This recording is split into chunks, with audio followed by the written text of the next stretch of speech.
नमस्ते सबैजनालाई म बेन्जु ओली हजुरहरूलाई स्वागत गर्छु एल्बिस टकको तेस्रो एपिसोडमा।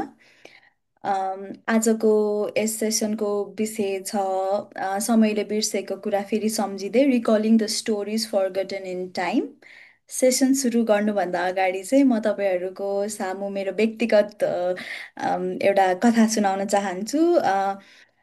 आजको वक्ताप्रति मेरो सम्मान प्रेरणा र विश्वास को विषयमा हो। यो चाहिँ मैले उहाँलाई चाहिँ 2018मा भेटेको एज उहाँ चाहिँ मेरो अङ्ग्रेजी भाषाको शिक्षक हुनुहुन्थ्यो त्यतिखेर। अनि त्यतिखेर मलाई चाहिँ उहाँको रुचिहरूको बारेमा उहाँ कस्तो व्यक्ति हुनुहुन्छ भन्ने विषयमा केही पनि थाहा थिएन। एक दिन चाहिँ म अनि मेरो साथीहरू र उहाँसँग चाहिँ हामी बानेश्वर महादेव गएको थियौँ र त्यतिखेर उहाँले जुन जुन तरिकामा त्यहाँ भएको मूर्ति त्यहाँ भएको संरचना र त्यहाँको कथाको बारेमा भन्नुभएको थियो, म मेरो साथीहरू सबैजनाले एकदम चुपचापसँग सुनि मात्रै रहेका थियौँ। किनभने हामीलाई थाहा नै थिएन कि उहाँ यो विषयमा यतिसम्म ट्यालेन्टेड हुनुहुन्छ भनेर। अनि हामीलाई चाहिँ मनदेखि लागेको कुरा चाहिँ के थियो भन्दाखेरि एक त अङ्ग्रेजी भाषाको शिक्षक, त्यसमाथि पनि यतिसम्म ट्यालेन्टेड मान्छे चाहिँ नेपालमा किन हुनुहुन्छ भन्ने चाहिँ एकदमै हाम्रो साथीहरूमध्ये जहिले पनि डिस्कसन हुने कुरा नै त्यही हुन्थ्यो। अनि अहिले चाहिँ सम्बित सरले गर्दाखेरि चाहिँ हाम्रो नेपालको कति थाहा नभएको र लुकेको कुराहरूको बारेमा कति थाहा हुँदैछ भन्ने कुरा चाहिँ उहाँको रिसर्च पेपरहरू अनि उहाँले लेख्नुभएको आर्टिकलहरू हेरेर थाहा हुन्छ। यसै गरी मैले भनि पनि सकेँ, आजको स्पिकर हाम्रो सम्बित विलास सर हुनुहुन्छ। उहाँ चाहिँ मेरो मेरो पनि टिचर हो र यहाँ सुनिरहनुभएका कतिजना गेस्टको पनि टिचर हुनुहुन्छ होला। उहाँ चाहिँ एक रिसर्चर टिचर अनि यो कल्चर नेपालको संस्कृतिहरूको बारेमा रिसर्च गर्ने आर्टिकल लेख्ने एकजना मेरो लागि चाहिँ महानै व्यक्ति हुनुहुन्छ। र उहाँले नेपालको यो संरचना र नेपालको यो कल्चरलाई जोगाइरहनु भएको छ भन्ने मेरो व्यक्तिगत धारणा हो। र यसै गरी यो स्टेज हजुरको मैले चाहिँ यति भने उहाँको इन्ट्रोडक्सनमा। अब अगाडि पनि अझ भन्न जाँदैछु र म केही समय नलिकन हजुरलाई यो सेसन स्टार्ट गर्न आग्रह गर्न चाहन्छु। Sambit sir, stage is all yours. Welcome. Thank you so much, Benzu, for the wonderful introduction. Yes, so very overwhelming that introduction. अब त्यति चाहिँ अब मेरो बायोग्राफी भन्दा अलि बढी नै भनिदिनु भयो जस्तो लाग्यो. So basically,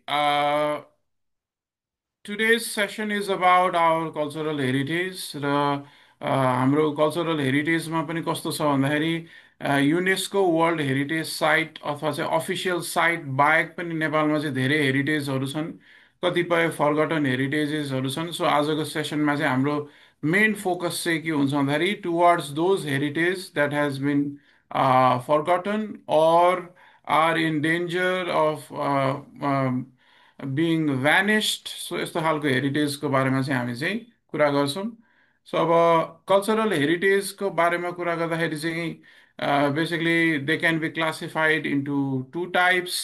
एउटा ट्यान्जिबल हेरिटेज जुन हामी चाहिँ फिजिकली देख्न सक्छौँ छुन सक्छौँ त्यस्तो हेरिटेज हुन्छ, जस्तै मठ मन्दिर दरबारहरू बिल्डिङ्सहरू हुनसक्छ, आर्टिफ्याक्ट्सहरू हुनसक्छ. र त्यसै गरी अर्को हुन्छ इन्ट्यान्जिबल हेरिटेज जुन चाहिँ अब हामी फिजिकल्ली देख्न सक्दैनौँ छुन सक्दैनौँ तर फिल गर्न सक्छौँ, जस्तै ल्याङ्ग्वेज फोकलर लेजेन्ड्सहरू यो सबै कुराहरू चाहिँ हुन्छ. र डेफिनेटली इन्ट्यान्जिबल हेरिटेजको लागि हामी अर्को एउटा सेसन गरौँला जहाँ चाहिँ हामी चाहिँ भाषाहरू कसरी लोप हुँदैछन्, विभिन्न माइथोलोजी कथाहरू कसरी लोप हुँदैछन्, म्युजिकल इन्स्ट्रुमेन्ट्सहरू कसरी लोप हुँदैछन् त्यसमा चाहिँ फोकस गर्छौँ. र आज चाहिँ हाम्रो मेन प्रायोरिटी चाहिँ टेन्जिबल हेरिटेज हुनेछ. त्यसमा पनि मुभेबल र इममुभेबल हेरिटेज भने चाहिँ हामी क्लासिफाई गर्न सक्छौँ. मुभेबल भने एउटा ठाउँबाट अर्को ठाउँ सजिलै लान सक्ने र चोरी हुने डर पनि यस्तै खालको हेरिटेजहरूलाई हुन्छ. र इममुभेबल भने चाहिँ ठुल्ठुलो दरबार स्क्वायरहरू जुन चाहिँ हामी एउटा ठाउँबाट अर्को ठाउँ चाहिँ मुभ गर्न चाहिँ सक्दैनौँ. सो अब तपाईँहरूमध्ये कतिजना चाहिँ असन त डेफिनेटली जानुभएको होला. असन भन्ने बित्तिकै तपाईँको दिमागमा चाहिँ ओपन एयर स्ट्रिट मार्केट होला, जहाँ चाहिँ तपाईँले आर्टिफ्याक्ट्सहरू पाउनुहुन्छ, खानेकुरा स्पाइसेस यस्तो कुराहरू चाहिँ पाइन्छ। सो अब हामी सुरु गर्छौँ असनको फर्गटन हेरिटेज साइट्सबाट। मान्छेलाई चाहिँ के थाहा छैन भन्दाखेरि चाहिँ असन which is a popular street market once used to be quarantine homes। अब हामी सबैले चाहिँ 5 इयर्स ब्याक चाहिँ कोभिड पेन्डेमिक फेस गऱ्यौँ, जहाँ चाहिँ हामीले चाहिँ लकडाउन एक्सपिरियन्स गरिहाल्यौँ र विभिन्न गभर्मेन्ट्सले के गर्नुभयो, आइसोलेसन होम्सहरू चाहिँ छुट्याइदिनु भएको थियो नि।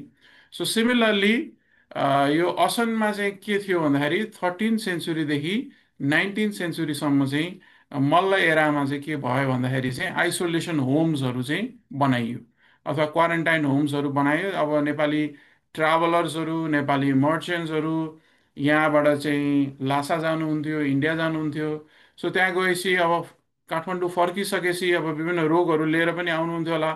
सो एउटा पेन्डेमिक लाइक सिचुएसन नहोस् भनेर चाहिँ के गरिएको थियो भन्दाखेरि त्यहाँ चाहिँ यस्तो क्वारेन्टाइन घरहरू जस्तो चाहिँ बनाएको थियो, जहाँ चाहिँ उहाँहरू चाहिँ 2 हप्तासम्म बस्नु पर्थ्यो र 2 हप्ता बसिसकेपछि चाहिँ आफ्नो फ्यामिलिजहरू कहाँ चाहिँ फर्किन पाउने त्यस्तो नियम चाहिँ राखेको थियो। सो यसले के देखाउँछ भन्दाखेरि काठमाडौँ सिभिलाइजेसन कति एडभान्स रहेछ, जुन बेलामा चाहिँ अरू सोसाइटिजलाई चाहिँ पेन्डेमिक, लकडाउन, क्वारेन्टाइन, आइसोलेसन यस्तो वर्डहरू नै थाहा थिएन त्यसको बारेमा। त्यो बेलामा चाहिँ हामीले चाहिँ आइसोलेसन क्वारेन्टाइन होम्सहरू चाहिँ बनाएको थियो। र अब म त्यो मध्ये एउटा आइसोलेसन होम चाहिँ अहिले पनि छ, त्यसको चाहिँ फोटोग्राफ स्क्रिनमा अब तपाईँले देख्न सक्नुहुन्छ। So this is one of the isolation homes. यो चाहिँ अहिले पनि असनमा चाहिँ तपाईँले देख्न सक्नुहुन्छ। तर यसको सिचुएसन तपाईँले यो फोटोग्राफबाट हेर्न सक्नुहुन्छ। यो चाहिँ मैले चाहिँ 2022मा चाहिँ यो चाहिँ 2023मा चाहिँ खिचेको, सरी। सो 2023मा यसको अवस्था यस्तो थियो। 2015 अर्थक्वेकले चाहिँ धेरै ड्यामेज गरेर चाहिँ भत्किने अवस्थामा चाहिँ पुगेको थियो। सो अब अर्को फोटोग्राफ देखाउँछु म। यो चाहिँ 2025को फोटोग्राफ हो। So you can see it has been reconstructed, it has been rebuild, र अहिले पनि तपाईँ गएर चाहिँ देख्न सक्नुहुन्छ। So this is one of the positive examples, जुन चाहिँ हेरिटेज साइट्सलाई चाहिँ हामीले रिभाइभ कसरी गर्न सक्छौँ, रिकन्स्ट्रक्सन कसरी गर्न सक्छौँ भनेर चाहिँ एउटा राम्रो, यो चाहिँ केएमसीको तपाईँले लोगो पनि देख्न सक्नुहुन्छ। यो केएमसीले चाहिँ यो भत्किन लागेको अवस्थाको एउटा हेरिटेजलाई चाहिँ रिभाइभ गरेको छ। So this is one of the positive examples of heritage conservation and preservation. So अब यही असनमै के छ भन्दाखेरि चाहिँ असनमा अर्को एउटा हेरिटेज साइट पनि छ, जुन चाहिँ धेरैजनालाई थाहा नहुन सक्छ। र यही ठ्याक्कै हाम्रो चाहिँ यो पर्टिकुलर रेस्ट हाउस, हामी यसलाई के भन्छौँ, इता चप्पा भन्छौँ। अब इता चप्पा किन भन्छौँ भन्दाखेरि साउदर्न पभिलियन हो यसको लिटरल ट्रान्सलेसन चाहिँ। सो यसकै ठ्याक्कै अपोजिट चाहिँ एउटा बिहार पनि छ, हेर्नुहोस्।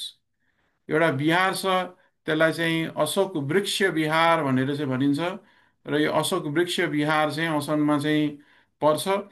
र कुनै बेलामा चाहिँ यो चाहिँ centre of Buddhism in Kathmandu valley पनि भनिन्छ।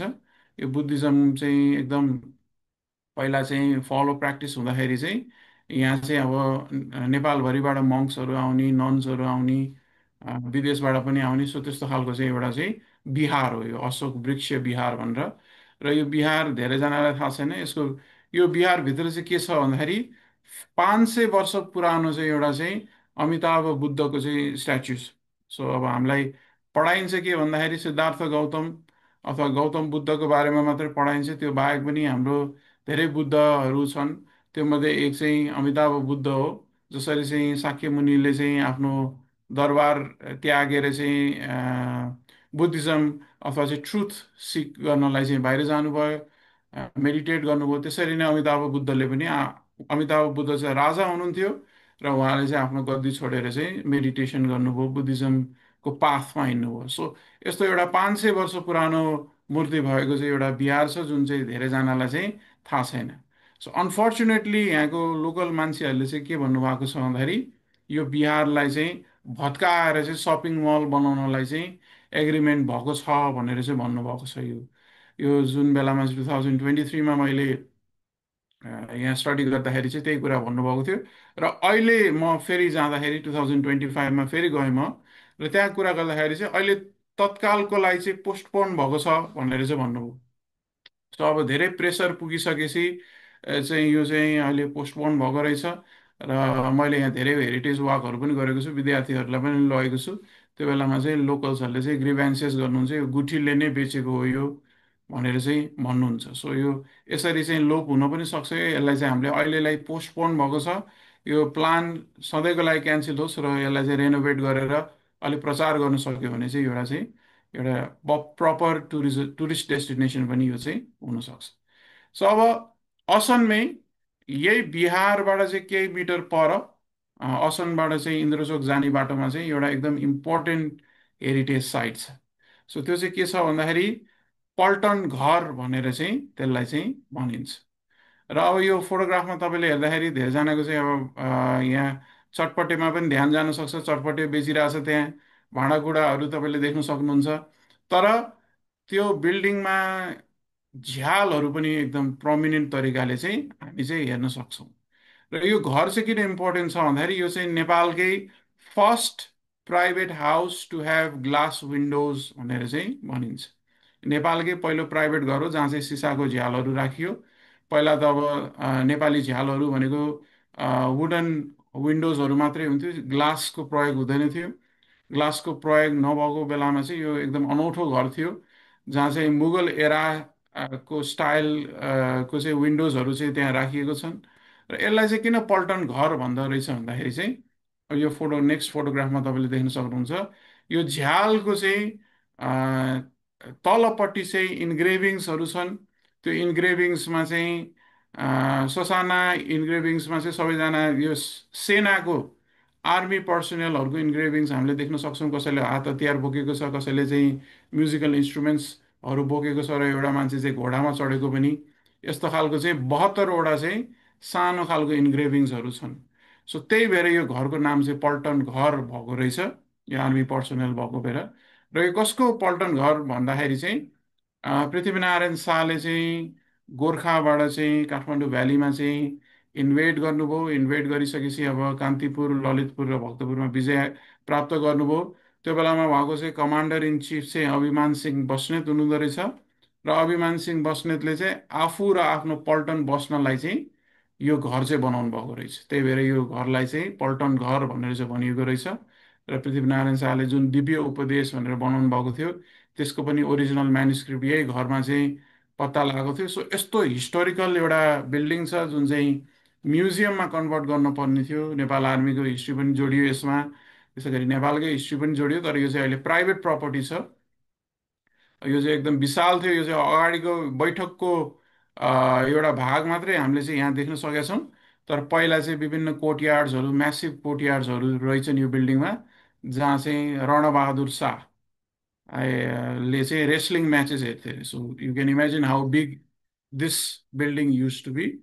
र अहिले चाहिँ प्राइभेट प्रपर्टी चाहिँ भइसकेको छ। र हामीले त्यो विन्डोजहरू पनि कति ड्यामेज भइसके हेरिसक्यौँ। र अर्को अलि ठुलो अर्थक्वेक आयो भने सायद हामी यो बिल्डिङ चाहिँ सधैँलाई चाहिँ गुमाउन पनि सक्छौँ। सो अब अघि हाम्रो होस्टले भन्नुभएको थियो बानेश्वर महादेवको कुरा चाहिँ गर्नुभएको थियो। सो अब धेरैजना अब बानेश्वरमा चाहिँ अब मैले नै बानेश्वरमा इन्स्टिट्युसनमा पढाउँथेँ। उहाँ जुन इन्स्टिट्युसनमा पढाउनु भएको त्यो बानेश्वरमै थियो। बानेश्वरमा धेरै स्कुल्स कलेजेसहरू सबै छन्। र तर धेरैजनालाई के थाहा छैन भन्दाखेरि Baneshwar is actually named after a temple. यो बाणेश्वर भन्ने एउटा मन्दिरको नाममा चाहिँ बानेश्वर महादेव चाहिँ राखिएको थियो। र अब बेसिकली चाहिँ यो किन चाहिँ तपाईँ भिजिट गर्नु भएको छैन, किन एक्सप्लोर गर्नु भएको छैन भन्दाखेरि यो त रत्न राज्य स्कुलभित्र पर्छ। र रत्न राज्य स्कुलभित्र परेको कारणले गर्दाखेरि तपाईँले चाहिँ धेरैजनाले चाहिँ यो मन्दिरको बारेमा थाहा पनि छैन, भित्र एक्सप्लोर पनि गर्न मिल्दैन। सर्टेन रिस्ट्रिक्सन्सहरू पनि छन्। एक्जाम भएको बेलामा यो मन्दिरमा जान पाइँदैन, एक्जाम भएको बेलामा घन्टी बजाउन पाइँदैन, विद्यार्थीलाई डिस्टर्ब हुन्छ भनेर पूजा गर्न पाइँदैन। सो एउटा चाहिँ नेपालको हेरिटेज साइट्सहरूमा चाहिँ इन्क्रोचमेन्ट पनि भएको छ। म आज बिहानै केही यङ ग्रुपसँग चाहिँ हेरिटेज वाक गएको थिएँ, जहाँ चाहिँ भक्तपुरमा चाहिँ एउटा दरबारलाई मन्दिर बनाएको छ, पद्म स्कुल भनेर चाहिँ दरबार स्क्वायरभित्रै राखिएको छ। सो कतिपय हेरिटेज साइट चाहिँ स्कुलले पनि इन्क्रोचमेन्ट चाहिँ गरेको छ। सो अब उहाँले जुन स्टोरी सुरुमा सुनाउनु भयो त्यो स्टोरी चाहिँ कहिलेको हो भन्दाखेरि 2020को हो। हेर्नुहोस्, आजभन्दा 5 वर्ष अगाडिको हो। अब त्यो बेलामा चाहिँ लकडाउनको सिचुएसन थियो। लकडाउनको सिचुएसन भएको बेलामा चाहिँ के भयो भन्दाखेरि अब स्कुलले चाहिँ यही मौका हो, विद्यार्थीहरू छैनन्, कोही छैनन्, अब हामी चाहिँ केही रेनोभेसनको काम गर्नुपर्छ भनेर चाहिँ त्यहाँ चाहिँ खन्न थाल्नु भएछ। र त्यो खन्ने क्रममा, त्यो ढल मिलाउने क्रममा चाहिँ के भएछ भन्दाखेरि हजारौँ वर्ष पुराना केही डिस्कभरिजहरू चाहिँ भएको चाहिँ थिए। र अब यो फोटोग्राफ्स, तपाईँले तिनवटा फोटोग्राफ्सहरू स्क्रिनमा देख्नुहुन्छ। सो यसरी चाहिँ तिनवटा मेजर डिस्कभरिज, एउटा चाहिँ नन्दी को चाहिँ स्ट्याच्यु डिस्कभर भएको थियो। त्यसै गरी चाहिँ यो भर्याङ जस्तो स्ट्रक्चर चाहिँ एउटा डिस्कभर भएको थियो। र 15-20 फिट जमिन मुनि चाहिँ एउटा चाहिँ शिवलिङ्ग पनि डिस्कभर चाहिँ भएको थियो। त्यो बाहेक चाहिँ के भएको थियो भन्दाखेरि एउटा नन्दीको अर्को स्ट्याच्यु पनि थियो। र ब्रिक्सहरू, जुन चाहिँ लुम्बिनी, तिलौराकोट जस्ता ठाउँहरूमा पाइने ब्रिक्सहरू छन्, त्यस्ता ब्रिक्सहरू, त्यो त्यो डाइमेन्सनका ब्रिक्सहरू पनि पाएका थिए। सो बेसिकली अब यो ठाउँमा चाहिँ धेरै पुरानो मन्दिर पहिला पनि थियो भनेर चाहिँ विश्वास गर्न सकिन्छ। र के विश्वास गरिन्छ भन्दाखेरि बाणेश्वर जुन छ त्यो चाहिँ राजा भूमि वर्मा चाहिँ भूमि वर्मालाई चाहिँ सोम डाइनेस्टीको राजा पनि भनिन्छ, कसैले चाहिँ लिच्छवी डाइनेस्टीको राजा पनि उहाँलाई चाहिँ भन्नुहुन्छ। सो भूमि वर्माको पालामा चाहिँ उहाँ चाहिँ काठमाडौँबाट राज्य गर्थे र बानेश्वर चाहिँ उहाँको क्यापिटल सिटी थियो भनेर चाहिँ विश्वास गरिन्छ। र उहाँको पालामा यो बनेको पनि हुनसक्छ भनेर चाहिँ भनिन्छ। भनेपछि 1500 वर्ष पुरानो, 1600 वर्ष पुरानो यो मन्दिर छ भनेर हामी कल्पना गर्न सक्छौँ। तर के भयो भन्दाखेरि म फेरि यही लोकेसनमा जाँदाखेरि चाहिँ के भइसकेको थियो, यो सबै ठाउँलाई चाहिँ बार लगाएर चाहिँ राखिएको थियो। अब यो भर्याङ जस्तो ठाउँमा बार लगाइयो, यो शिवलिङ्गलाई चाहिँ लुकाइयो। र त्यसै गरी चाहिँ अर्को एउटा नन्दीको स्ट्याचु चाहिँ त्यहीँको लोकलले चोरी भइसक्यो पनि भन्नुभयो। इँटाहरू पनि मैले देखेको थिएँ, त्यो चाहिँ पछि अब कहाँ गयो थाहा छैन। सो यसरी चाहिँ यो सायद स्कुल नभएको भए चाहिँ यहाँ चाहिँ फर्दर एक्सकाभेसनहरू गर्न सकिन्थ्यो, आर्कियोलोजिकल स्टडीहरू गर्न सकिन्थ्यो, जसले गर्दाखेरि चाहिँ धेरै अनौठो डिस्कभरिजहरू पनि हुन सक्थ्यो। तर अनफर्चुनेटली त्यो चाहिँ पोसिबल चाहिँ हुन सकेन। सो अब न्यु रोड त धेरैजना जानुभएको छ होला। आरबी कम्प्लेक्स पनि धेरैजना जानुभएको छ होला। त्यो आरबी कम्प्लेक्समा चाहिँ एउटा मन्दिर छ। त्यो चाहिँ रणबहादुर शाहको नाममा चाहिँ राखिएको छ त्यो मन्दिर। रणबहादुर शाहसँग जोडिएको मन्दिर छ एउटा। त्यसलाई चाहिँ हामी चाहिँ रणमुक्तेश्वर भनेर चाहिँ भन्छौँ। र यो चाहिँ आरबी कम्प्लेक्स नजिकै छ, एउटा फेमस सपिङ कम्प्लेक्स नजिकै छ। हामी चाहिँ जेनरली चाहिँ रोयल म्यासकर भन्ने बित्तिकै चाहिँ नारायण हिटी सम्झिन्छौँ। तर यो मन्दिर भएको लोकेसनमा पनि एउटा चाहिँ म्यासेकेर चाहिँ भएको थियो, जहाँ चाहिँ रणबहादुर शाहलाई चाहिँ उहाँको भाइ शेरबहादुर शाहले चाहिँ अट्याक गरेर चाहिँ असासिनेट गर्नुभएको थियो भन्ने एउटा चाहिँ हिस्ट्री चाहिँ हामीसँग चाहिँ छ। र तपाईँले यो आर्टिकलको मैले स्क्रिनसट राखेको छु, किन भन्दाखेरि चाहिँ यो रणबहादुर शाहलाई म्याड किङ किन भनिन्छ भनेर चाहिँ धेरैजनालाई चाहिँ क्युरियोसिटी हुन्छ। पागल राजा भनेर चाहिँ भनिन्थ्यो। अब यसको पनि धेरै हिस्टोरियन्सले फरक फरक लजिक दिनुहुन्छ। कसैले चाहिँ के भन्नुहुन्छ भन्दाखेरि चाहिँ रणबहादुर शाहको एउटा कथासँग जोडिएको छ। उहाँ चाहिँ पशुपतिनाथ मन्दिरमा चाहिँ वाकमा जानुभएको रहेछ। र वाकमा गएको बेलामा चाहिँ एउटा चाहिँ विधुवा देख्नु भएछ। विधुवा चाहिँ रोइरहेको अवस्थामा देख्नु भएछ। उहाँको श्रीमानको चाहिँ अब त्यहाँ फ्युनरल राइट्स भइरहेको थियो, त्यो बेलामा चाहिँ रोएको देख्नु भएछ। र उहाँलाई चाहिँ त्यो विधुवा चाहिँ महिला चाहिँ सुन्दर लागेछ। र उहाँले चाहिँ त्यही प्रपोज गर्नुभएछ। हेर्नुहोस्, त्यही प्रपोज गरेर मेरो चाहिँ रानी बन भनेर चाहिँ प्रस्ताव राख्नु भएछ। र त्यो महिलाको नाम चाहिँ कान्तिवती झा थियो। मधेस ब्राह्मीण हुनुहुन्थ्यो। त्यही भएर चाहिँ पागल राजा भनेर चाहिँ भनिएको भनेर चाहिँ धेरैजनाले चाहिँ भन्नुहुन्छ। एउटा राजा जस्तो मान्छेले, विधवा जस्तो मान्छेलाई, त्यो पनि मधेस ब्राह्मीण, त्यो बेलामा त अब शाह राजाले चाहिँ ब्राह्मीण ब्लड त अब डेफिनेटली बिहा गर्नु हुँदैन थियो। सो त्यही भएर पागल भनिएको पनि एउटा चाहिँ भनिन्छ। अर्को ग्रुप अफ हिस्टोरियन्सको अर्कै फिलोसफी छ। सो उहाँले के भन्नुहुन्छ भन्दाखेरि कान्तिवतीले चाहिँ प्रस्ताव राख्नुभएछ एउटा। उहाँले के भन्नुभएछ, म तपाईँको रानी चाहिँ बन्छु, तर हामीबाट जन्मेको छोरालाई चाहिँ तपाईँले राजा बनाइदिनुपर्छ भन्ने चाहिँ एउटा अर्को प्रस्ताव राख्नु भएछ। र त्यो प्रस्तावलाई पनि रणबहादुर शाहले चाहिँ एक्सेप्ट गरेछन्। त्यही भएर चाहिँ पागल राजा भनेर कतिजनाले चाहिँ भन्दो रहेछन्। र के उहाँले प्रस्ताव एक्सेप्ट मात्रै गर्नु भएन, पछि रानी पनि बनाइदिनु भयो। र उहाँबाट जन्मेको बच्चालाई चाहिँ बच्चा भएकै बेलामा चाहिँ राजा बनाइदिनु भयो, हेर्नुहोस्। त्यही भएर कतिजनाले चाहिँ पागल राजा, बच्चालाई आफ्नो गद्दी त्यागेर एउटा सानो बच्चालाई चाहिँ आफ्नो प्रमिस पुरा गर्नलाई चाहिँ राजा बनाइदिनु भयो। त्यही भएर पनि पागल राजा भनेर चाहिँ एउटा ग्रुपले चाहिँ भन्दो रहेछ।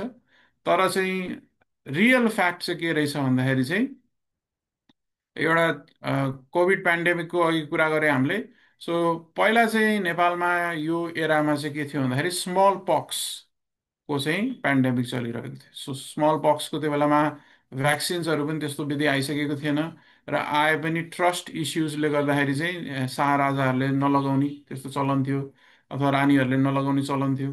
सो त्यो भइसकेपछि चाहिँ के भयो भन्दाखेरि उहाँको लभ अफ हिज लाइफ भनौँ कान्तिवतीलाई चाहिँ स्मल पक्स भयो। र उहाँ रणबहादुरले चाहिँ विभिन्न ज्योतिषहरू कहाँ गए, डक्टर कहाँ गए, विभिन्न ठुल्ठुलो होम गर्नुभयो, मन्दिरमा चाहिँ ठुल्ठुलो होम गर्नुभयो। र त्यो गरेर पनि बचाउन सक्नु भएन।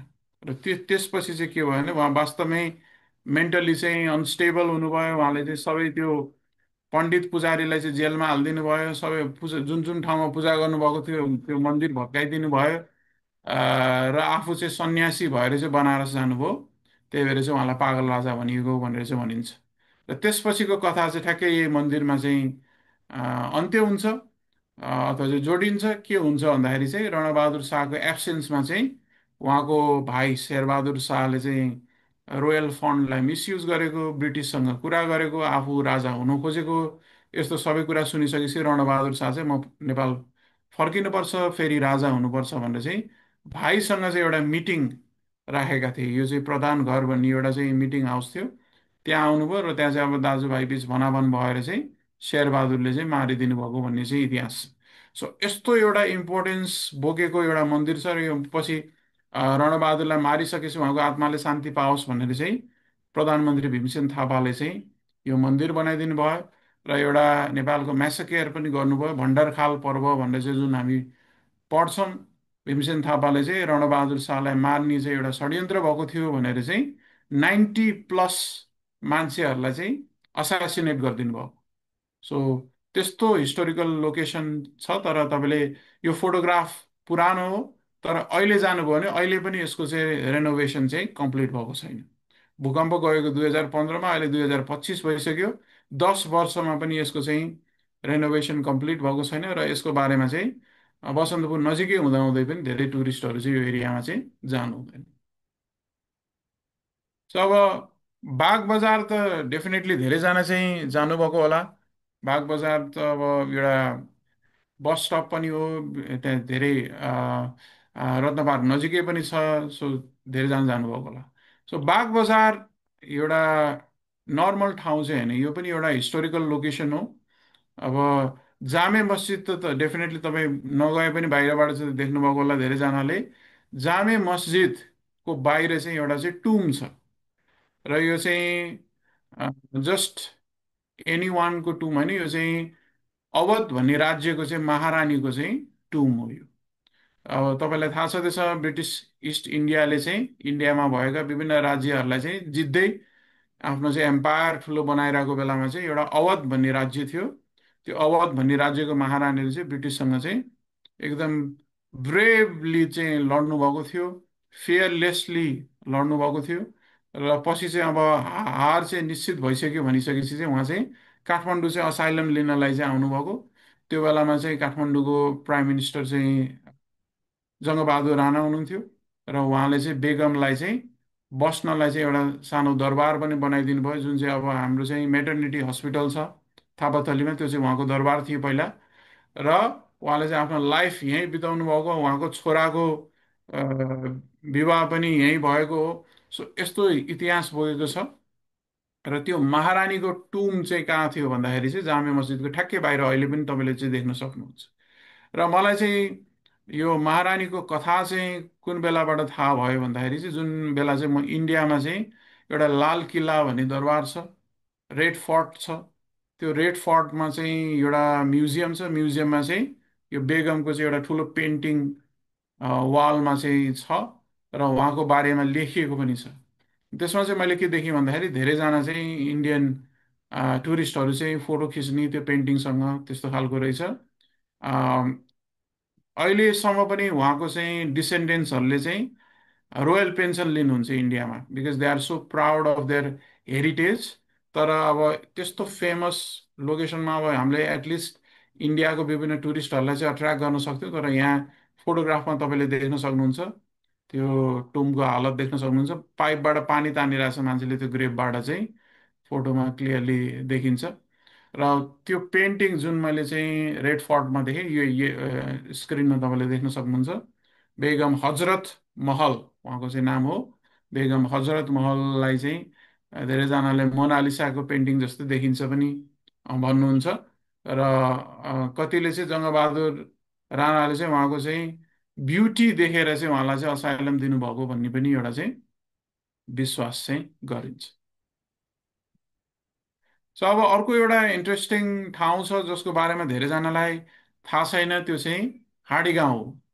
अब हाँडी गाउँ भनेपछि अब अहिले चाहिँ किन पपुलर छ भन्दाखेरि प्रत्येक स्याटरडे एउटा चाहिँ स्ट्रिट फेस्टिभल हुन्छ। त्यो स्ट्रिट फेस्टिभलमा चाहिँ अब नेवारी फुडहरू म्युजिकहरू यताउति बजाइन्छ, त्यसले गर्दाखेरि पपुलर भएको छ। तर हिस्टोरिकल्ली चाहिँ हाँडी गाउँलाई चाहिँ किराँत डाइनेस्टी र लिच्छवी डाइनेस्टीको चाहिँ क्यापिटल सिटी भनेर चाहिँ मानिन्छ। र त्यहाँ चाहिँ अझै पनि त्यहाँ लोकल्सहरूले के भन्नुहुन्छ भन्दाखेरि घर बनाउँदा बाटो बनाउँदा उत्खनन गर्दाखेरि चाहिँ पुराना पुराना ब्रिक्सहरू आर्टिफ्याक्ट्सहरू पाउने गरेको छ भनेर चाहिँ भन्नुहुन्छ। र धेरै हिस्टोरियन्स आर्कियोलोजिस्टले के भन्नुहुन्छ, अब हामीले चाहिँ स्कुलमा पढ्छौँ, स्कुलमा के पढ्छौँ भन्दाखेरि लिच्छवी एरामा चाहिँ कैलाशकूट भवन थियो, सात तले दरबार थियो एउटा, जुन चाहिँ अन्सु वर्माले चाहिँ बनाउनु भएको 595 एडीतिर चाहिँ बनाउनु भएको एउटा सात तले दरबार, जहाँ चाहिँ प्रत्येक तल्लाबाट चाहिँ पानी झर्थ्यो, त्यस्तो खालको चाहिँ थियो भनेर चाहिँ पढ्छौँ। त्यो कहाँ छ भनेर चाहिँ अहिलेसम्म कसैले लोकेट गर्न सकेको छैन। तर हिस्टोरियन्स आर्कियोलोजिस्टले चाहिँ यहीँ हाँडी गाउँमै थियो, because it was capital city भनेर चाहिँ भन्नुभएको छ। र स्टोन इन्सक्रिप्सन्सहरू छ जहाँ चाहिँ हाँडी गाउँको डबलीमा चाहिँ एउटा इन्सक्रिप्सन छ जहाँ चाहिँ सबैको स्यालेरी लेखिएको छ। दरबारमा बस्ने मान्छेको चाहिँ स्यालेरी भनेर चाहिँ लेखिएको छ। कसैको चाहिँ एउटा गोल्ड कोइन, कसैको यो दुइटा गोल्ड कोइन, त्यस्तो खालको स्यालेरीहरू लेखिन्छ। सो त्यसको आधारमा चाहिँ त्यो दरबार यतैतिर थियो भनेर चाहिँ विश्वास गरिन्छ र किराँत डाइनेस्टीले यहीँ रुल गरेको भनेर चाहिँ भनिन्छ। अब नाममा जाउँ, जसरी बानेश्वर र बाणेश्वरको कुरा हामीले गरिहाल्यौँ, त्यसरी नै हाँडी गाउँ, कतिले चाहिँ हाँडी बनाउने गाउँ भएर हाँडी गाउँ भनेर चाहिँ भन्नुहुन्छ, but that is not a fact. यसको चाहिँ पुरानो नाम चाहिँ के रहेछ भन्दाखेरि अन्डीप्रिङ्ग रहेछ। यो चाहिँ किराँत डाइनेस्टी बेलामा चाहिँ यसलाई चाहिँ अन्डीप्रिङ्ग भनेर चाहिँ भनिन्छ। प्रिङ्ग भनेको चाहिँ अलिकति एलिभेसनमा भएको सेटलमेन्टलाई चाहिँ प्रिङ्ग भनेर चाहिँ भनिन्छ। सो अन्डीप्रिङ्ग भनेर चाहिँ भनिँदो रहेछ। र पछि अब लिच्छवी डाइनेस्टीमा त्यसलाई अन्डीग्राम भनेर भनियो, ग्राम भनेको गाउँ, अन्डीग्राम भनेर चाहिँ भनियो। अब अन्डीग्राम हुँदा हुँदा हाँडी गाउँ भनेर चाहिँ बिगार्दै मान्छेले चाहिँ, जसरी बाणेश्वरबाट बानेश्वर भयो, कोटी ईश्वरबाट कोटेश्वर भयो, त्यसरी नै यो चाहिँ नाम बिगार्दै चाहिँ यो भएको भनेर चाहिँ विश्वास गरिन्छ। सो यस्तो एउटा एकदम हिस्टोरिकल ठाउँ छ हाँडी गाउँमा।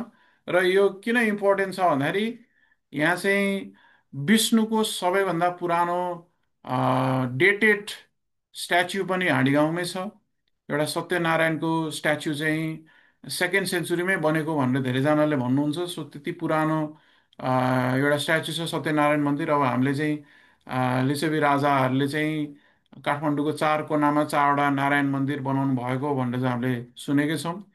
त्यो मध्ये चाहिँ यो चाहिँ सेन्ट्रल नारायण, विशङ्कु नारायण, चाङ्गु नारायण, इचङ्कु नारायण, शेष नारायण चाहिँ चार कुनामा बनाउनु भयो र सेन्टरमा चाहिँ यो नारायण मन्दिर बनाउनु भयो भनेर चाहिँ भनिन्छ। र जुन चाहिँ धेरैजनालाई चाहिँ थाहा छैन, यो सत्यनारायणको सेकेन्ड सेन्चुरीमा बनेको मूर्ति पनि छ।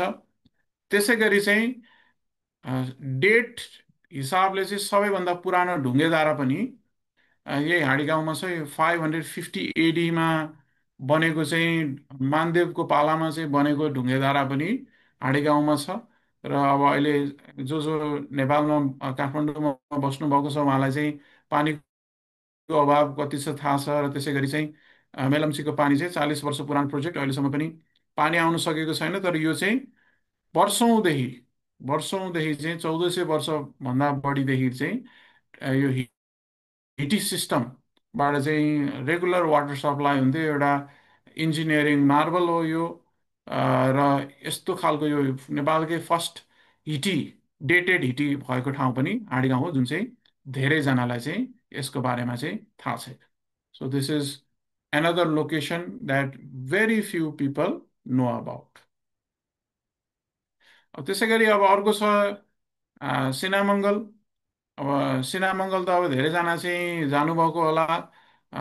सिनामङ्गल को पनि एउटा इन्ट्रेस्टिङ हिस्ट्री छ जुन धेरैजनालाई थाहा छैन। हामी चाहिँ नाम बिगार्न सिपालु छौँ। हामीले सिनामङ्गललाई चाहिँ अ, फ्याक्ट्रीको नाममा राखिदिउँ, जडीबुटी भनिदिउँ, त्यसै गरी पेप्सी कोला भनेर चाहिँ ठाउँको नाम बिगारिदिउँ। तर यो ठाउँ, यो जुन ठाउँलाई अहिले हामी जडीबुटी र पेप्सी कोला भन्छौँ, त्यो एरियादेखि अहिले जुन हाम्रो केएमसी हस्पिटल छ अथवा चाहिँ बानेश्वर नजिकैको सिनामङ्गल छ, त्यो त्यो होल एरियालाई चाहिँ, होल एयरपोर्ट एरियालाई चाहिँ पहिला चाहिँ सिनामङ्गल भनेर चाहिँ भनिन्थ्यो। पछि 1950sमा एयरपोर्ट बन्यो। त्यसपछि पेप्सी कोला जडीबुटी भनेर जुन बिगारेको नाम छ, अहिले नाम बिगारेको छ, त्यो ठाउँलाई चाहिँ पुरानो सिनामङ्गल र केएमसी काठमाडौँ मेडिकल कलेज भएको हस्पिटल भएको ठाउँमा चाहिँ नयाँ सिनामङ्गल भनेर चाहिँ नाम दिएको। अब सिनामङ्गलको पनि एटिमोलोजी हामीले हेर्दाखेरि चाहिँ सिमाना या मुगा भनेर चाहिँ भन्दो रहेछ। त्यो भनेको चाहिँ के हो भन्दाखेरि बोर्डर पिलर भएको ठाउँ भनेर चाहिँ भन्दो रहेछ। अब यसको चाहिँ के छ, अलिकति कन्ट्रोभर्सियल पनि हुनसक्छ यो कुरा चाहिँ। सो अहिले जुन ठाउँमा चाहिँ एयरपोर्टको रनवे छ, त्यो रनवे भएको ठाउँमा चाहिँ एउटा पिलर रहेछ पहिला। त्यो पिलरले चाहिँ काठमाडौँ, भक्तपुर, ललितपुर जस्ता राज्यहरूको चाहिँ एउटा बोर्डर सिमाना चाहिँ मिड पोइन्ट चाहिँ तोकिएको पिलर रहेछ। र पछि चाहिँ के भयो भन्दाखेरि एयरपोर्ट कन्स्ट्रक्सन गर्दाखेरि त्यो पिलर हटाउनु पर्यो। र त्यो हटाउँदाखेरि चाहिँ अब त्यो पिलर हटिसकेपछि के देखिन्छ, शिवलिङ्ग जस्तो देखिन्छ। र शिवलिङ्ग जस्तो देखिसकेपछि अब यो चाहिँ शिवलिङ्ग हो भनेर चाहिँ पूजा गर्न थालियो भन्ने चाहिँ एउटा चाहिँ हाइपोथेसिस छ मान्छेको चाहिँ। अर्को चाहिँ के भन्नुहुन्छ भन्दाखेरि त्यो त्यो शिवलिङ्गै थियो, त्यो बोर्डर पिलर थिएन, एउटा शिवलिङ्गले चाहिँ तिनवटा राज्य बिचको चाहिँ पिलरको काम गरेको थियो, बोर्डरको काम गरेको थियो भन्ने पनि एउटा चाहिँ स्कुल अफ थट चाहिँ छ। अब त्यो पिलर थियो कि अथवा शिवलिङ्ग थियो, त्यो चाहिँ यही हो। यही जुन तपाईँले जुन स्क्रिनमा देख्नु भएको छ, यही हो। यो चाहिँ सिनामङ्गल मन्दिरभित्र चाहिँ यो शिवलिङ्ग चाहिँ छ। सो अब यस्तो कतिपय इतिहास हामीले बिर्सिसक्यौँ र कतिपय चाहिँ लोप हुन पनि लागिसकेको चाहिँ छ। सो यस्तो, दिस इज एनदर मोन्युमेन्ट। मसँग टाइम कति छ अब? मैले सेसन हजुरको लागि मात्र भनेर 1 घन्टाको छुट्याइदिएको थिएँ खास गरी। यु डु हेभ लट्स हजुर। अफ टाइम, हजुर लिँदा हुन्छ। ठिक छ। अब यो चाहिँ अरू मोन्युमेन्ट्सहरू पनि छ। So let's talk about the next one. So this one is important. अब च्यासल कहाँ छ भन्दाखेरि चाहिँ च्यासल चाहिँ पाटन नजिकै छ, पाटन दरबार स्क्वायर नजिकै छ। धेरैजना चाहिँ त्यहाँ जानुहुन्छ। पाटनमा चाहिँ के छ भन्दाखेरि चाहिँ काठमाडौँ भ्यालीकै सबैभन्दा पुरानो मूर्ति भनेर चाहिँ एज्युम गरिन्छ त्यो छ। र त्यो चाहिँ गजलक्ष्मीको चाहिँ मूर्ति चाहिँ छ। र अब यसलाई गजलक्ष्मी किन भनिन्छ भन्दाखेरि तपाईँले यो मूर्तिमा चाहिँ केयरफुली हेर्नुभयो भने चाहिँ के छ भन्दाखेरि चाहिँ यहाँ दुईटा चाहिँ हात्ती यतातिर चाहिँ तपाईँले देख्न सक्नुहुन्छ। हात्तीले चाहिँ पानी अफर गरिरहेको छ। र त्यसै गरी यसको सर्टेन फिचर्सहरू छ, जस्तै यो ठुलो एङ्कलेट्सहरू यहाँ हामी देख्न सक्छौँ। एउटा सल झरेको छ। र लक्ष्मीको हिप पनि तपाईँले हेर्नुभयो भने अलिक ठुलो हिप भएको चाहिँ स्ट्याचु छ। र यहाँ नेकलेस र इयररिङ्स, यो ठुल्ठुलो खालको इन्डिजिनियस कम्युनिटी, किराँत कम्युनिटी, नेपालको किराँत कम्युनिटीले लाउने खालको ठुल्ठुलो इयररिङ्सहरू जस्तो खालको पनि देख्न सक्नुहुन्छ। सो यो कुराहरू चाहिँ के छ भन्दाखेरि चाहिँ यो चाहिँ अन्त कतै पनि छैन। यो जुन फिचर्सहरू छ, यो भएको मूर्ति चाहिँ एउटा च्यासलमा छ गजलक्ष्मीको मूर्ति। अर्को कता छ भन्दाखेरि चाहिँ मथुरा, इन्डियाको मथुरामा चाहिँ पाइएको छ। र इन्डियाको मथुरामा पनि फर्स्ट सेन्चुरी एडीमा बनेका मूर्तिहरूमा चाहिँ यस्तो फिचर्सहरू चाहिँ देख्न सकिन्छ। र यसकै आधारमा चाहिँ धेरैजनाले के भन्नुभएको छ भन्दाखेरि this is perhaps the oldest statue भनेर चाहिँ गेस गर्नुहुन्छ, 2000 वर्ष पुरानो हो भनेर चाहिँ गेस गर्नुहुन्छ। तर तपाईँले हेर्न सक्नुहुन्छ यो बार चाहिँ लगाएर राखेको छ, चोरी नहोस् भनेर बार चाहिँ लगाएर राखेको छ, तर डिटेल्सहरू जुन फेसको डिटेल्सहरू, अरू विभिन्न डिटेल्सहरू, हात्ती त मैले तपाईँलाई नदेखाएको भए तपाईँले देख्नु पनि हुन्नथ्यो होला। सो यसरी चाहिँ यसलाई रिस्टोर नभएको कारणले गर्दाखेरि चाहिँ धेरै ड्यामेज भइसक्यो र यो चिन्न पनि गाह्रो हुने अवस्थामा चाहिँ पुगेको छ। Okay, so this is a monument in chaos. So अर्को एउटा इन्ट्रेस्टिङ मोन्युमेन्ट, अब हिटीको बारेमा त कुरा गरिहाल्यौँ हामीले, जुन चाहिँ ढुङ्गे धारा हो त्यसबाट चाहिँ हामी पानी पिउँछौँ, डेली युजलाई कन्ज्युम गर्छौँ। र यो चाहिँ के छ, यो ठाडो परेको हिटी चाहिँ के हो भन्दाखेरि यो चाहिँ सिम्बलिक हिटी हो। यसलाई चाहिँ थसवा हिटी भनेर चाहिँ भनिन्छ। र यसको चाहिँ के हो भन्दाखेरि विभिन्न युजहरू हुन्छ। एउटा चाहिँ देवी देवताको मठ मन्दिरमा पनि पाइन्छ यो यस्तो खालको हिटीहरू। यसमा चाहिँ पानी चढाउने हो, यसबाट पानी चाहिँ आउने होइन, पानी चढाउने हो। पानी चढाएपछि चाहिँ देवी देवताहरू जाग्छन् भन्ने खालको एउटा विश्वास पनि छ। र कतिजनाले चाहिँ यसमा पानी चढायो भने आफ्नो बितेको आफन्तले चाहिँ पानी खान पाउँछ भन्ने पनि विश्वास छ। सो त्यही भएर चाहिँ यसलाई चाहिँ ठाडो बनाएर चाहिँ राखेको, स्वर्गको मान्छेले पनि आएर चाहिँ खान सक्ने भएर चाहिँ ठाडो बनाएको भनेर चाहिँ भनिन्छ। सो यो चाहिँ हाम्रो लोप हुन लागेको कल्चर हो। यो चाहिँ खासै हामीले धेरै ठाउँमा देख्दिनँ। मैले चाहिँ यस्तो चाहिँ दर्जनवटा चाहिँ देखिसकेँ काठमाडौँमा, तर त्यो मठ मन्दिरमा चाहिँ धेरै जस्तो चाहिँ पाइन्छ यस्तो। सो यस्तो खालको हिटीलाई चाहिँ थसवा हिटी भनेर चाहिँ भनिन्छ। सो अब कतिलाई लाग्छ नेपालको चाहिँ फर्स्ट लाइब्रेरी भनेको चाहिँ केशर लाइब्रेरी हो भनेर चाहिँ लाग्छ, but that is not a fact. भक्तपुरमा चाहिँ एउटा लाइब्रेरी थियो भनेर चाहिँ कर्क प्याट्रिक भन्ने एउटा चाहिँ ब्रिटिस सोल्जरले पनि भन्नुभएको छ। र त्यहाँ लोकल्सहरूले पनि एउटा, हाम्रो हिस्ट्री के हुन्छ, एउटा चाहिँ रिटर्न हिस्ट्री हुन्छ जुन किताबमा छापिन्छ र हामी चाहिँ फलानु राइटरले यो भनेको थियो भनेर भन्छौँ। अर्को हुन्छ ओरल ट्रेडिसन, जुन चाहिँ लोकल कम्युनिटीले आफ्नो जेनेरेसन बाई जेनेरेसन इतिहास बचाएर राख्नुहुन्छ। त्यो लोकल ट्रेडिसन अनुसार पनि एउटा लाइब्रेरी चाहिँ भक्तपुरमा थियो भनेर चाहिँ हामी विश्वास गर्न सक्छौँ। र यसको नाम चाहिँ सफु कोठा अथवा चाहिँ सकोठा थियो। र 10,000वटा भन्दा बढी म्यानुस्क्रिप्ट्सहरू भएको लाइब्रेरी थियो भनेर चाहिँ भनिन्छ। रिलिजन, लिट्रेचर, हिस्ट्री, साइन्स, यसको बारेमा चाहिँ ह्यान्ड रिटन डकुमेन्ट्सहरू चाहिँ हजारौँ डकुमेन्ट्स थियो, जुन चाहिँ गोर्खा सोल्जर्स र भक्तपुरको किङडम बिचको लडाइँमा चाहिँ जल्यो भनेर चाहिँ भनिन्छ। र अहिले चाहिँ यसको एउटा कोठा मात्रै बाँकी छ। यो सफु कोठाको एउटा कोठा बाँकी छ, अहिले पनि हामी हेर्न सक्छौँ। यो फोटोग्राफमा भएको चाहिँ रुम हो। र यसको रुइन्स चाहिँ एउटा विद्यार्थी निकेतन भन्ने स्कुलमा चाहिँ पाइएको थियो। र म त्यहाँ जाँदाखेरि चाहिँ त्यहाँ पुरिदिएको थियो। र मैले किन पुरिदिएको भन्दाखेरि चाहिँ यो बच्चाहरू लड्छन् भनेर चाहिँ यो खाल्टो थियो, पुरिदिउँ भनेर चाहिँ भन्नुभयो। स्कुल एडमिनिस्ट्रेसनलाई मैले चाहिँ यस्तो किन गर्नुभयो भन्दाखेरि स्कुल एडमिनिस्ट्रेसनले चाहिँ वडा अफिसले नै पुरिदिएको भनेर चाहिँ भन्नुभयो। सो हामीले यसबाट बुझ्न सक्छौँ कतिको चाहिँ सेन्सिटिभ हुनुहुन्छ उहाँ हेरिटेजको बारेमा भनेर चाहिँ त्यसबाटै थाहा हुन्छ। सो नेक्स्ट डेस्टिनेसनको बारेमा कुरा गर्दाखेरि चाहिँ अब मधेपुर ठिमी पनि पर्छ।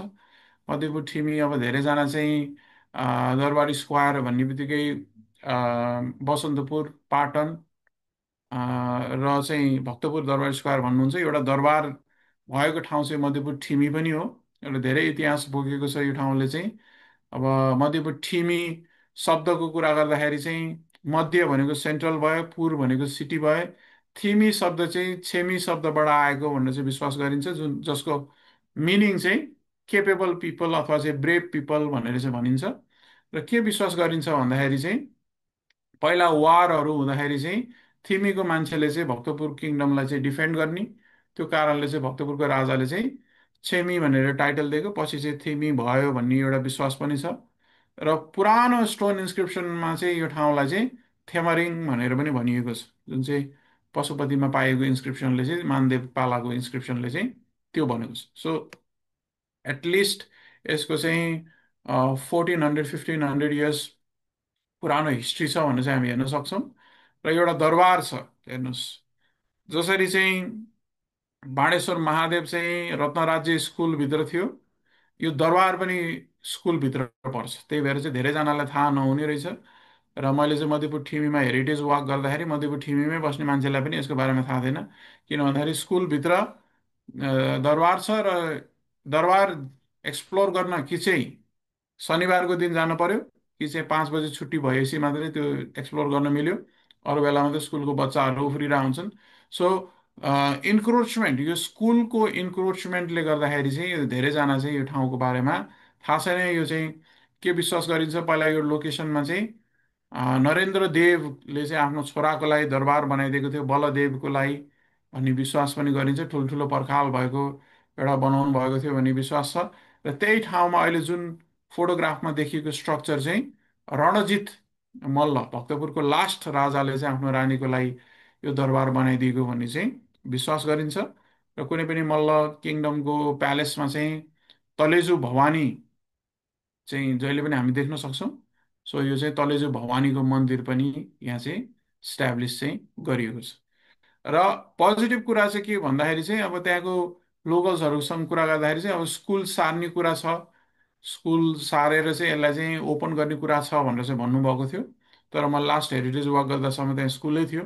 होपफुल्ली सारिन्छ र सार्न पनि पर्छ। सो स्कुलहरू भनेको चाहिँ विभिन्न ठाउँमा रिलोकेट गर्न सकिन्छ, तर हेरिटेज साइट चाहिँ पब्लिकको लागि चाहिँ 24 घन्टा खुला हुनुपर्छ भन्ने चाहिँ मेरो चाहिँ एउटा चाहिँ फिलोसफी हो।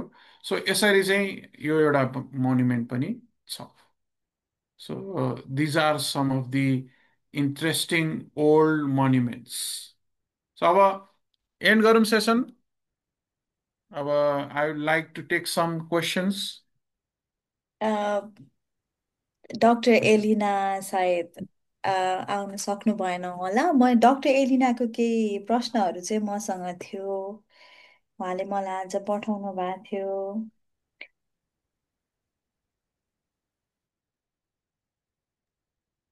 अरू अरू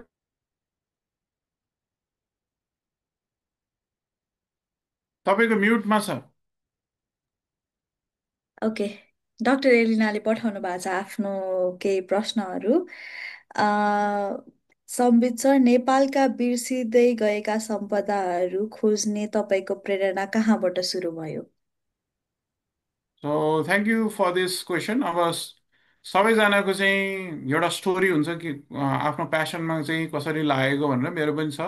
म चाहिँ सानो बच्चै भएको बेलामा चाहिँ म चाहिँ आमा र दिदीसँग चाहिँ छाउनी म्युजियम गएको थिएँ।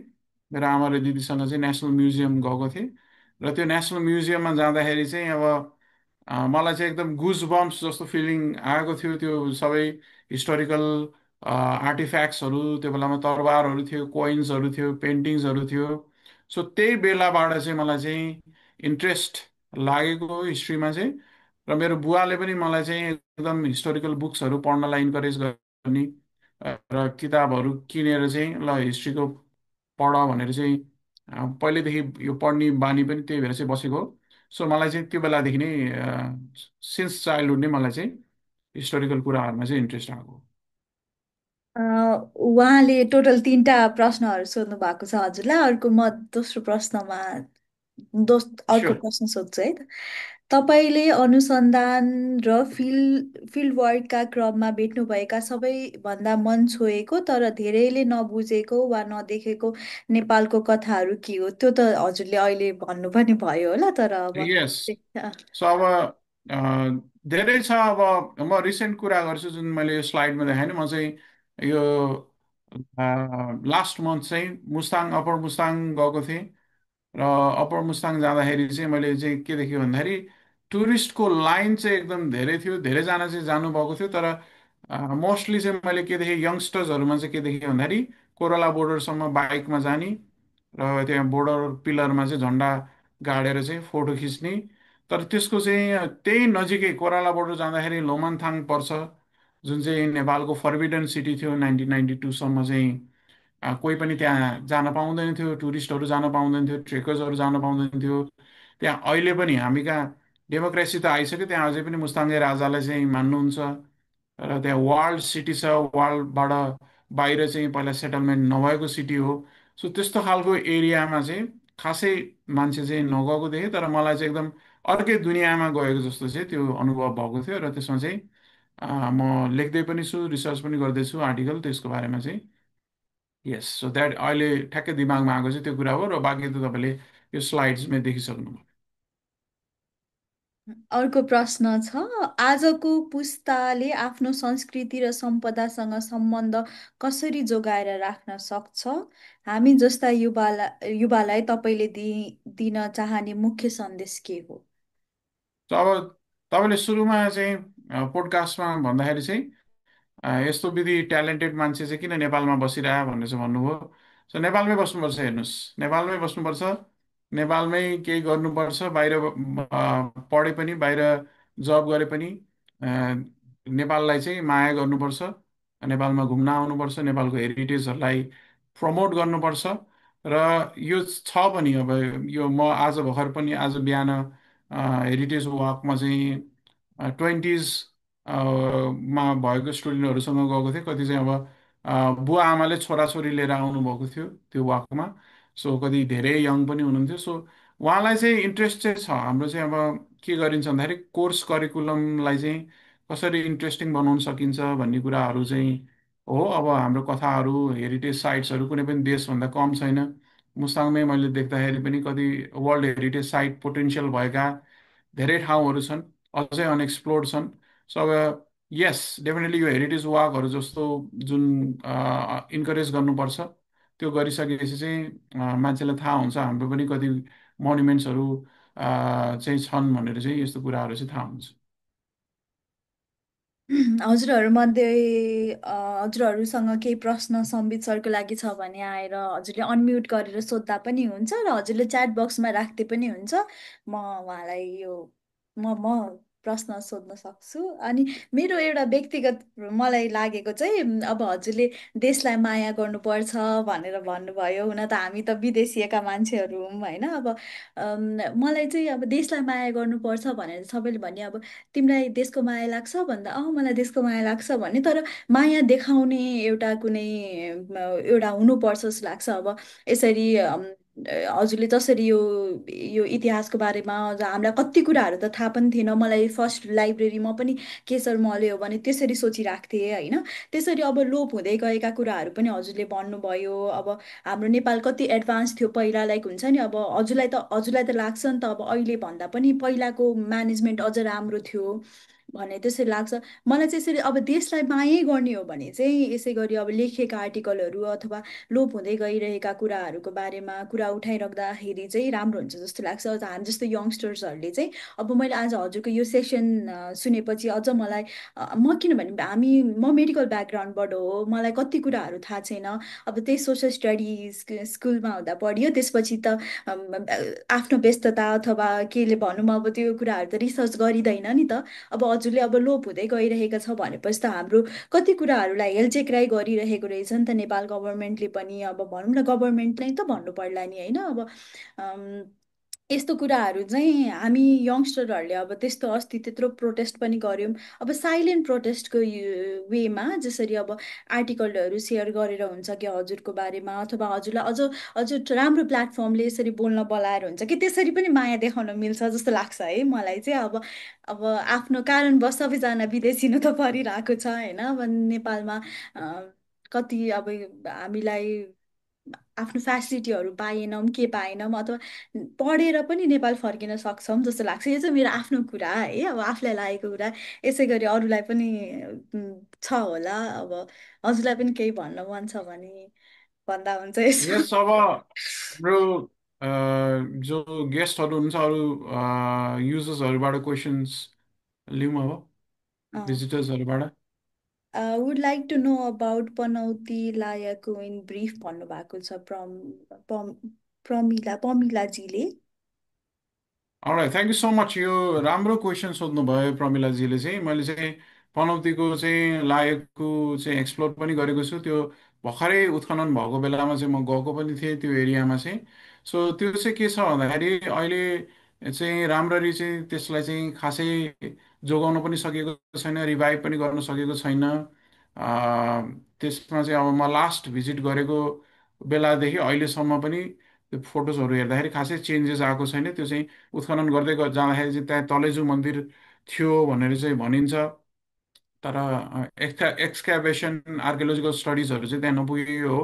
र मेरो अनुभव चाहिँ के छ भन्दाखेरि म त्यहाँ जाँदाखेरि चाहिँ मैले दुईटा जर्मन टुरिस्टहरू भेटेको थिएँ पनौतीमा, जो चाहिँ पनौती एक्सप्लोर गर्नलाई नै युरोपबाट आउनुभएको। सो पनौती एउटा पोटेन्सियल वर्ल्ड हेरिटेज साइट हो। त्यहाँ धेरै मठ मन्दिरहरू, हजारौँ वर्ष इतिहास बोकेको मठ मन्दिर छ। र त्यसमा चाहिँ अब त्यो लागेको त अझ पुरानो भन्दा पनि नयाँ नै भयो, किनभने मल्ल एरा भयो। त्योभन्दा पुराना मोन्युमेन्ट्सहरू पनि छन्। डेफिनेटली त्यो प्यालेस र अरू रुइन्सहरू चाहिँ स्टडी गर्नुपर्छ। र त्यसको आर्टिकल चाहिँ म हाम्रो होस्टलाई सेयर गरिदिन्छु। उहाँले चाहिँ तपाईँ उहाँसँग कनेक्टेड भएर अथवा मसँगै कनेक्टेड भएर चाहिँ म तपाईँलाई सेयर गर्न सक्छु। पनौतीको बारेमा अझ पढ्न चाहिँ सक्नुहुन्छ।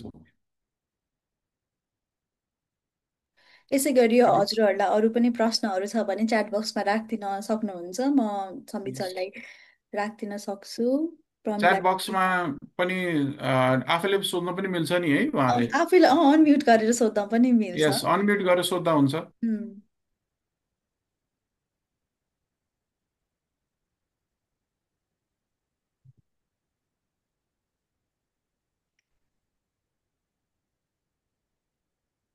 ओके।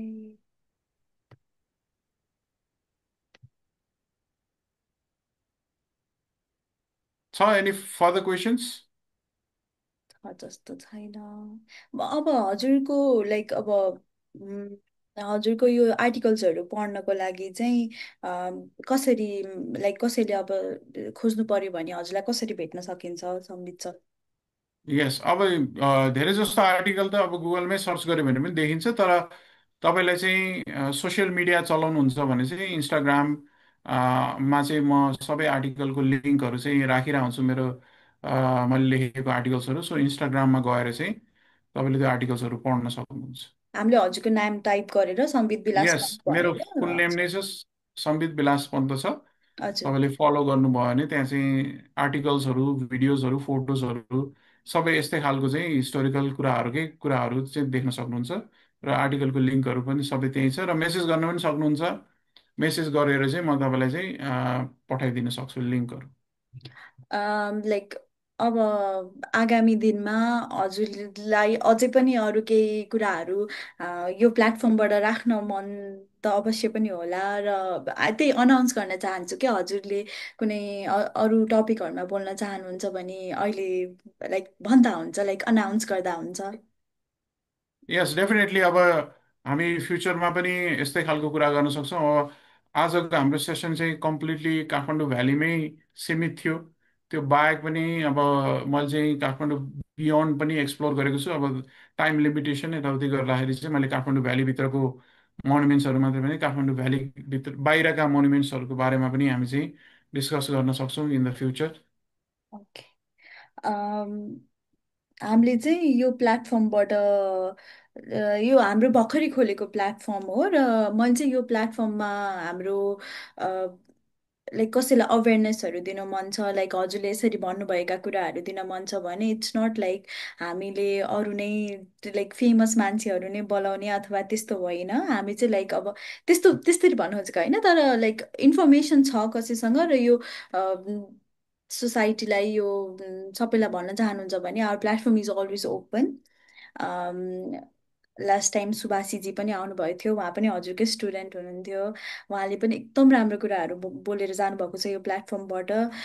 त्यसै गरी अरू पनि कोही हुनुहुन्छ र रेकमेन्ड गर्न चाहनुहुन्छ भने our platform is always open. अनि आगामी दिनमा पनि सम्बित सरसँग फेरि पनि यस्तै गरी सेसन गर्न पाउने छु भन्ने आशा राख्दछु। अब सम्बित सरको अगाडि अलिअलि डर चाहिँ लाग्छ, किनभने उहाँ मेरो पहिला टिचर हुनुहुन्थ्यो र पहिलाको त्यो त्यो अर्कै एक्सपिरियन्स डर लाग्छ मलाई चाहिँ, त्यही भएर पनि अलिअलि नर्भस फिल चाहिँ भइरहेको छ बिइङ अ होस्ट। अब त्यस्तो हुनु त हुँदैन होला, होस्ट भएर नर्भस हुनु त हुँदैन होला, तर म भएको छु। त्यसै गरी thank you so much Sambit sir, मलाई पनि कति धेरै कुराहरू थाहा थिएन, यसरी हजुरले भनिदिनु भयो, यसरी सबै कुराहरू एक्सप्लेन गरिदिनु भयो। यो हामी अब युट्युब लगायत अरू सोसियल मिडिया प्लेटफर्महरूमा पनि अपलोड गर्ने नै छौँ, र त्यसै गरी हजुरको केही आर्टिकल्सहरूको लिङ्कहरू पनि त्योसँगै अट्याच गरेर पनि राखिदिने छौँ। हजुरको सोसियल मिडिया प्लेटफर्महरू पनि अट्याच गरिदिने छौँ। कोही मान्छे कसैलाई एकदम धेरै इन्ट्रेस्ट लाग्यो र हजुरको प्लेटफर्म थ्रुबाट इन्फर्मेसन पाउन चाहनुहुन्छ भने you're always open to them, I know that. Okay, त्यही भन्दै आजको सेसन चाहिँ एन्ड गर्न चाहन्छौँ। धन्यवाद। हजुरलाई केही राख्नु छ भने चाहिँ राख्दा हुन्छ। Alright, thank you so much for the opportunity. र जो पनि जोइन हुनुभएको छ अथवा जसले पनि पछि भिडियोजहरू हेर्नुहुन्छ, आइएम स्योर उहाँले केही न केही चाहिँ सिक्ने मौका चाहिँ डेफिनेटली पाउनुहुन्छ। र मेरो गोल पनि सकेसम्म धेरै मान्छे रिच गर्न सकौँ भन्ने चाहिँ हो, बिकज यो हेरिटेज कल्चर हिस्ट्रीको कुराहरू चाहिँ we have to reach as many people as possible. र यङ्स्टर्सहरूलाई चाहिँ अब बेसिकली रिच आउट गर्नुपर्छ भन्ने कुराहरू चाहिँ हो। Thank you so much. आफ्नो हिस्ट्री हेरिटेजलाई चाहिँ हामीले माया गर्नुपर्छ। आफ्नो लोक्यालिटी, आफ्नो कम्युनिटीमा भएका कतिपय हेरिटेज जुन चाहिँ मान्छेलाई थाहा छैन, त्यसको बारेमा तपाईँले अरू केही नगरे पनि सानो रिसर्च गरेर एउटा पोस्ट मात्रै गरिदिनु भयो भने पनि त्यो ठाउँको बारेमा प्रचार हुन्छ। अहिले त सोसियल मिडियामा चाहिँ जसरी चाहिँ एउटा वाटरफल अथवा लेक चाहिँ भाइरल हुनसक्छ सोसियल मिडियामा, त्यसरी नै हाम्रो हेरिटेज पनि यदि प्लेटफर्म युज गरेर गऱ्यो भने चाहिँ अवेरनेस क्रिएसन चाहिँ डेफिनेटली हुन्छ। Thank you so much. Thank you so much Sambit sir. By by. By.